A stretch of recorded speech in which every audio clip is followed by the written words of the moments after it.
Did you know I Got You Babe reached #1 on the Billboard Hot 100 chart and became one of the biggest selling and most beloved pop rock hits of the mid-60s? For many, the disappointments they face force them to quit and never try again. However, for Cher, things were different. Despite the successes she has come to be known for, the goddess of pop has had a heartbreaking, tragic life, filled with sorrow and deep-seated anguish. Yet, she managed to overcome them all to become the sensation she is today. Early life. Let us take a look at the tragedy that befell the goddess of pop throughout her life from the time she was born until well into her later years. Sherilyn Sarkisian, popularly known as Cher, was born in El Centro, California, on May 20th, 1946, to parents Georgia Holt, who was born as Jackie Jean Crouch, a former model and retired actress, claiming to be of Irish, English, German, and Cherokee ancestry. Her father, John Sarkisian, was an Armenian-American truck driver who suffered from drug and gambling addictions. Cher's life history comprises complex knots of relationships that weave and wind together. However, the beginning of this thread has its origin in her parents, John Sarkisian and Georgia Holt. Their relationship burned hot with an intriguing romance that sadly dwindled into soft embers, soon completely put out and ending in a divorce. The sparks in their relationship ignited when a teenage Georgia Holt, who was born Jackie Jean Crouch, met the dashing and highly attractive John Sarkisian, a truck driver, while working at a donut shop in Fresno, California. Sparks flew between them, and they both elected to take a bold decision and get married after having run off to Reno, Nevada.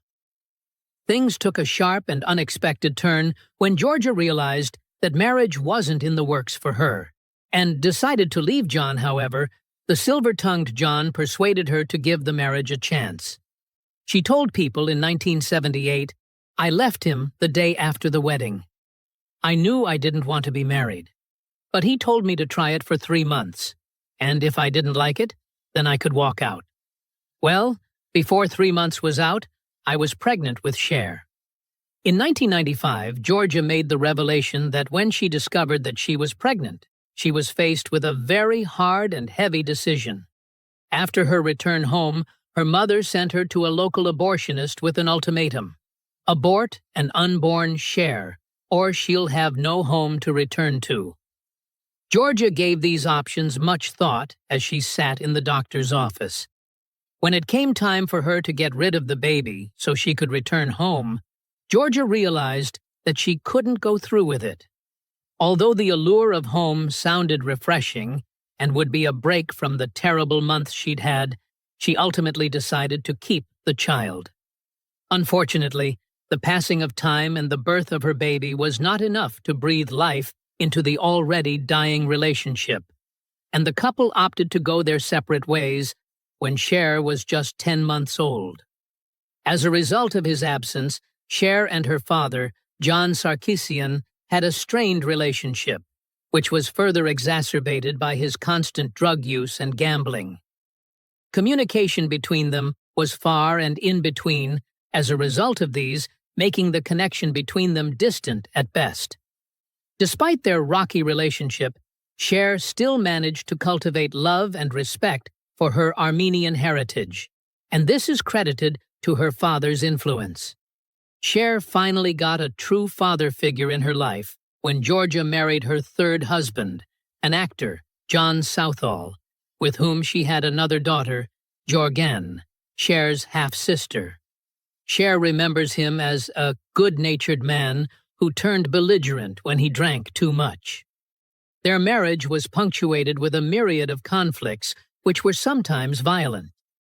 This broke their relationship after 5 long years together, ending in a divorce. Cher was 9 years old at the time.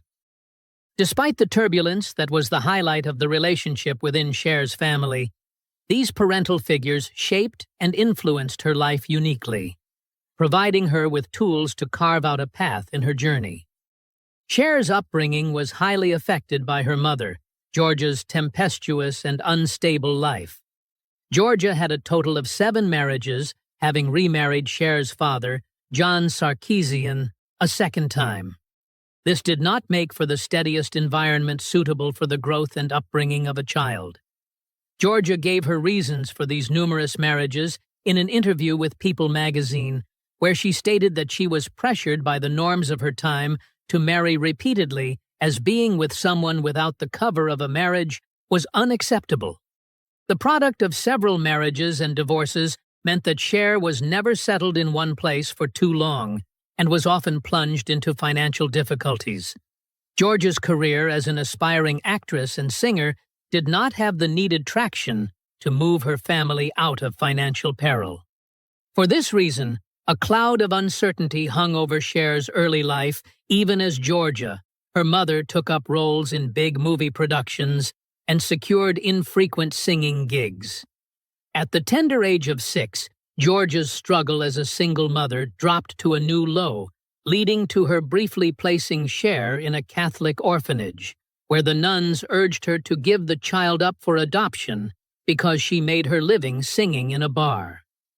While searching for a stronger financial foothold, Georgia ensured that they met every day.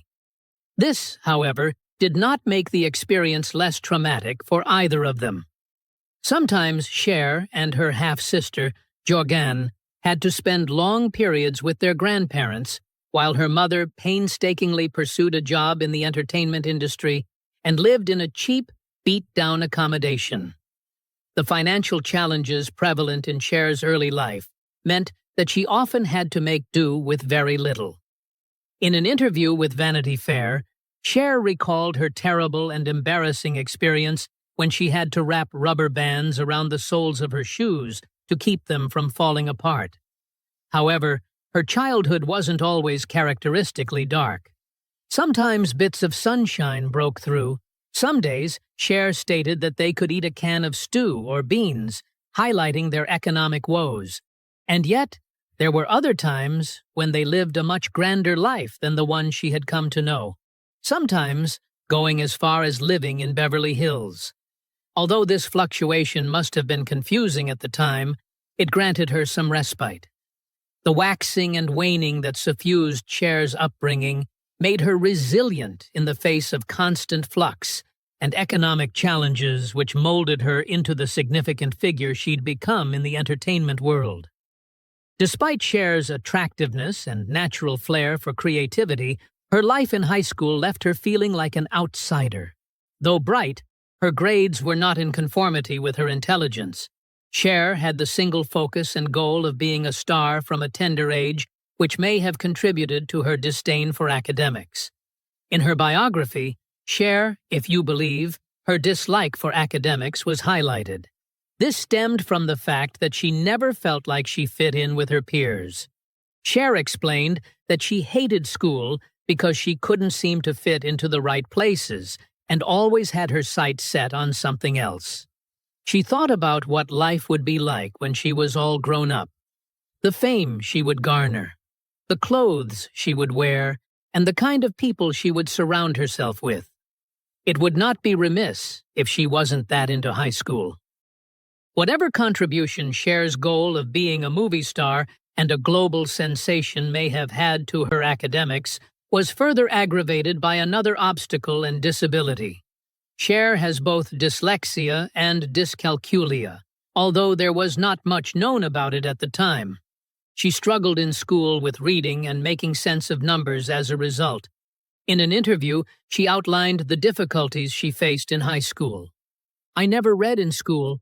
I got really bad grades, D's and F's and C's in some classes, and A's and B's in other classes." She said that her report cards from school always said that she wasn't living up to her potential. This remark may have its roots in the fact that during her time in high school, dyslexia was yet to be properly understood, and individuals in this category were hence accused of not applying themselves properly to their studies. At the turn of 16, the burden of grappling with academic hurdles became intolerable, pushing her to a breaking point. Poised to become a star, Cher made a daring decision to quit school in the 11th grade. Would this bold move turn out to be the best outcome for her, or would she come to regret the path she had chosen for herself? For Cher, there was only one way to find out, and it was not within the confines of her torture system known as school. The break, Sonny and Cher. After Cher dropped out of school, a brave decision on her part, she vacated her mother's home and set her sights on the City of Angels, Los Angeles. There she danced in small clubs along the Hollywood Sunset Strip, working to sustain herself while she took acting classes.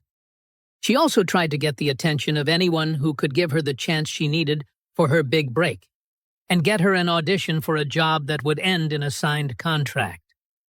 Fortune smiled at her in November 1962 when she came across Sonny Bono. Sonny was 27 years old at the time of their meeting and worked as a songwriter and record promoter, while Cher was only 16. At the time, Cher was working as a backup singer, and Sonny was working for a record producer, Phil Spector. Cher and Sonny agreed that she would be his live-in housekeeper. He subsequently took her under his wings. Guiding her career, however, what was once a platonic relationship would change gears, and the two soon became romantically involved. Sonny introduced Cher to the producer, Phil Spector, and he would go on to use her as a backup singer on many of his recordings, including the Ronettes' Be My Baby and the Righteous Brothers' You've Lost That Lovin' Feelin'. Following her work with him, Spector helped produce Cher's first single, Ringo I Love You, which was a dedication to the Beatles' drummer, Ringo Starr. Unfortunately, Cher's voice and the name she had recorded it under, Bonnie Jo Mason, would prove to be a problem. Her song was rejected by many radio station programmers who thought that the song had been sung by a man, specifically a homosexual male in love with the drummer. The evolution of Cher's relationship with Sonny was closely followed by their musical collaboration. In 1965, the beloved musical duo started gaining prominence largely due to their iconic song, I Got You Babe. This hit song revolved around love and companionship. The message woven into this distinctive harmony was one of enduring love and the comfort found in being with someone who understands and stands by you through thick and thin. This became a sort of anthem of that era and served as a launch board for the iconic folk-pop duo Sonny and Cher, propelling them to international fame. Following the success I Got You Babe amassed, many successive hits followed, including The Beats Goes On, a signature tune for the duo which featured an appealing melody that captured the spirit of the era, and the earlier hit, Baby Don't Go, cementing their status as a popular music duo. With their success in the musical arena, Cher and Sonny were poised to also conquer the world of film. With their 1967 comedy movie Good Times, the couple sought to create a name for themselves in the world of film. Good Times saw Sonny and Cher playing themselves, but with a fictionalized version of their own lives. The movie was received negatively and criticized for being a collection of mediocre comedic sketches put together with little cohesion or excellence. Despite their failure in the path they had set out to conquer, the two would not be so easily defeated. Instead of giving up, they chose to try again. To expand their horizons beyond their musical career and resuscitate their fortunes, they sank a good portion of their finances into a movie titled Chastity. The movie abandoned their usual comedic style and took on a more intense and dramatic tone. However, critics would see the movie as being so overwhelmingly offbeat, with no real plot to boast of, because there wasn't much of any. It came as no surprise that the movie was a massive flop and had the undesired effect of pushing the duo into financial turmoil. They had managed to bring themselves to the brink of financial ruin, plunging into debt as a result of the dream they held on to, having spent $500,000 and mortgaged their home to make the movie. As the two battled the challenges of their rapidly depleting finances, they couldn't have known they were set for even more ruin. The late 1960s and early 1970s came with an evolution in the style of music. No longer were people interested in the pop and folk style the duo was known for. The world had adjusted to the new sensations and had left them behind to adjust with it or fade off into non-existence. Unfortunately, this meant even more financial problems for them. This period saw the rise of psychedelic rock, hard rock, and other genres of music. Despite the series of upheavals, Sonny and Cher managed to adapt to some degree. They went into the woodshed and remade themselves, transforming from pop singers to live acts. Their new act was met with success. This marked a new phase in the pursuit of their goals in the entertainment world. One of their notable adaptations to the changing atmosphere was marked by a transition into television with the launch of the Sonny and Cher Comedy Hour. This showcased a unique blend of comedic talents mixed with musical performances. The show was well received by audiences and became a hit. It ensured they remained popular and secured their relevance in the entertainment industry. This variety show aired from 1971 to 1974. Just 1 year after the debut of their show, cracks started to appear in their relationship. With both couples engaging in extramarital affairs and Sonny's repeated womanizing, his attitude began to weigh heavily on Cher. Despite their tumultuous relationship, the couple agreed to stay together to further help their business, even as they engaged in. Will Cher allow the troubles she faced in her marriage to stop her from having a successful career path, or will she push through them to achieve the life she's always dreamed of? Marriage to Sonny Bono. Although the early 1960s had seen Cher and Sonny's music appealing to the audience, they ceased to make waves. Not only because of the psychedelic style of music that was beginning to take over, but also because of the monogamous lifestyle that the two maintained during a time of sexual revolution. Not only were they monogamous, but they also maintained an anti-drug position. Unfortunately, this meant that they lost popularity with the American youths, who saw this as a snub to the lifestyle they were choosing to embrace. According to Bono, despite their revolutionary unisex clothes, Sonny and Cher were quite square when it came to intercourse and harmful substances. By the end of the 1960s, Sonny had embraced the prevailing lifestyle and had started to date other people. This, however, led to a strain in their relationship as it began to unravel. According to People magazine, Sonny tried desperately to win her back, telling her he wanted to marry and start a family. The two, who had performed their own unofficial wedding ceremony in a hotel room in Tijuana, Mexico on October 27, 1964, officially tied the knot. On March 4, 1969, their union would mark an addition to their small unit as Cher and Sonny welcomed Chaz Bono, born Chastity Son Bono. Television breakthrough and musical comeback.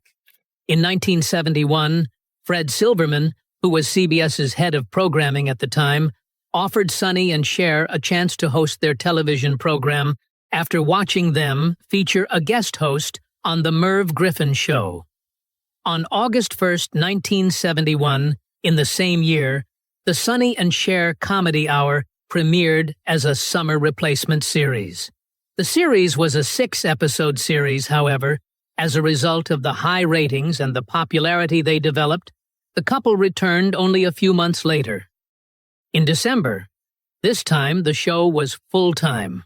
The Sonny and Cher Comedy Hour had a 3-year run, boasting over 30 million viewers tuning in weekly to watch the couple.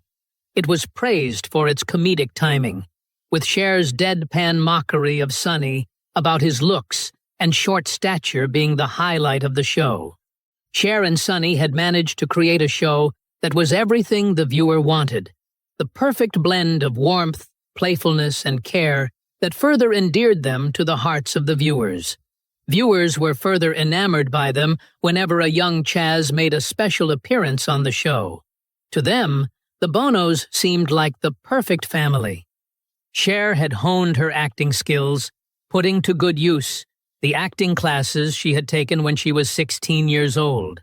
She brought her skills to life, playing sketch comedy roles as the brash housewife Laverne, the sardonic waitress Rosa, and historical personalities like Cleopatra and Miss Sadie Thompson. Her wardrobe for the show was designed by Bob Mackie, adding to the allure of the show as some watched for her fashionable attire. Cher had become a fashion icon, influencing fashion trends in the 1970s.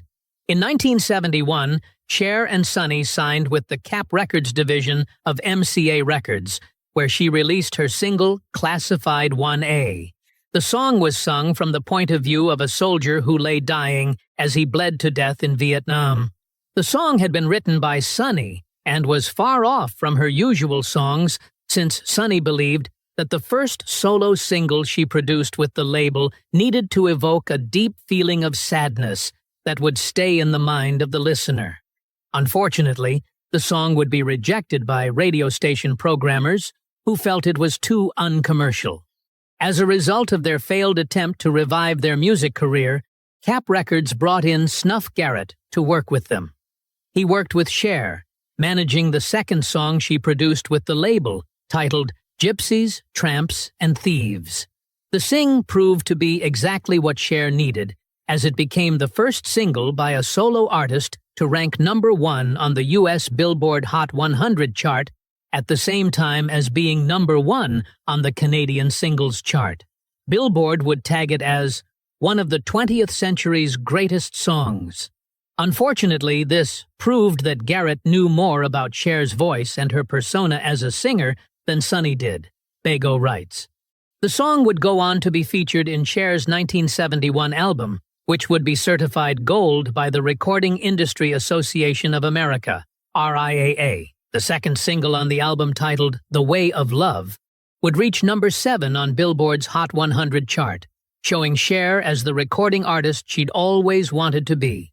In 1972, Cher would release another album, an all-ballad set titled Foxy Lady, showing the growth in her vocal abilities now that she had someone who understood her range and was willing to work with her to ensure that she continued to excel. Unfortunately, that would not last very long, as following the release of the album, Garrett quit as her producer after a disagreement with Sonny about the kind of songs Cher should record. Sonny was quite insistent about the kind of song he wanted her to release, and in 1973, Cher gave in, recording an album of standards called Bittersweet White Light. Unfortunately, as expected by almost everyone else, the song turned out to be unsuccessful. Still 1973, lyricist Mary Dean brought Garrett a song about the daughter of a Cherokee mother and a white father that had been written particularly for Cher. Although at the time, the two had already parted ways as a result of his disagreements with Sonny, Garrett knew that the song would be a perfect song for Cher and nobody else. Garrett would hold on to the song for months until he and Cher would work together again before letting on about the song. The title of the song was Half Breed.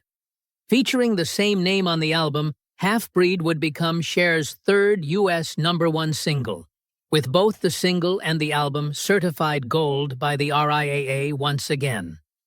In 1974, Cher released another song called Dark Lady, which was the lead single from her album Namesake. The song would once again turn out to be another success, reaching #1 on the Billboard Hot 10 and becoming Cher's fourth #1 single. Cher had dominated Billboard with her song releases in the past few years and had managed to become the female artist with the most #1 singles in United States history at the time. For her, that was exactly what she had dreamed of as she sat in class, waiting for the long and torturous school day to be over.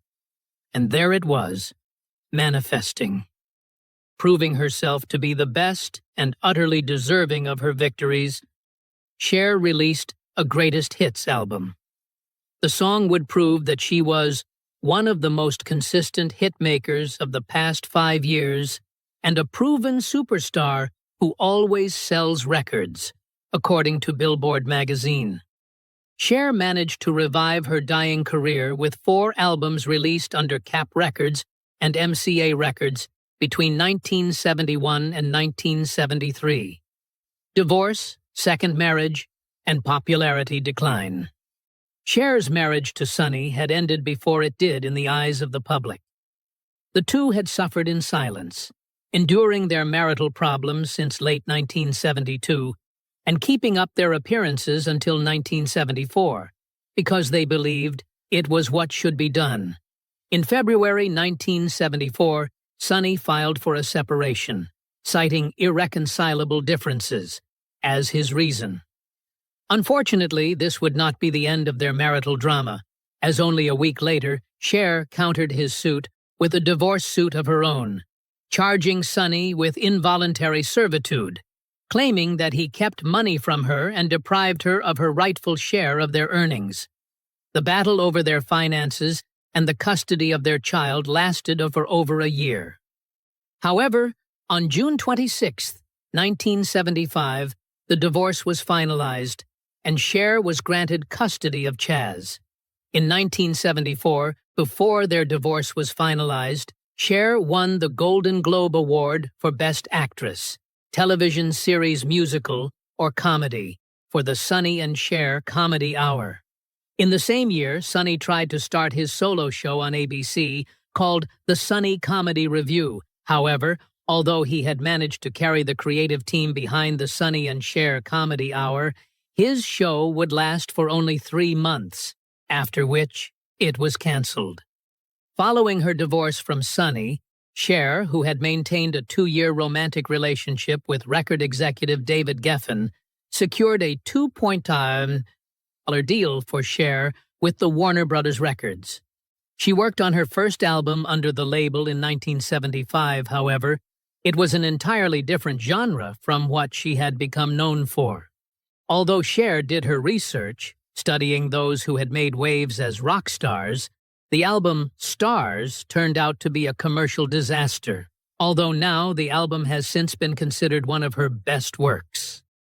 On the 16th of February, 1965, Cher returned to television with a solo show on CBS called Cher. The show, as a means of reintroducing her back into it without people losing interest now that she was no longer with Sonny for their comedy show, introduced special guests like Elton John and Bette Midler. The show focused on Cher's songs, her monologues, comedy performances, and even her fashionable style. Although it had been launched with bated breath, the show would turn out to be a wonderful idea. According to the Los Angeles Times, Sonny without Cher was a disaster. Cher without Sonny, on the other hand, could be the best thing that's happened to weekly television this season. Despite her success, Cher would partner with her husband professionally, less than a year after the development of her new show. According to The Ringer's Lindsay Zoladz, Cher found the network censors to be more watchful than they were when she was married to Sonny. When she was single or casually dating, Cher always seemed to pose more of a threat to the status quo than she did when she was Sonny's wife.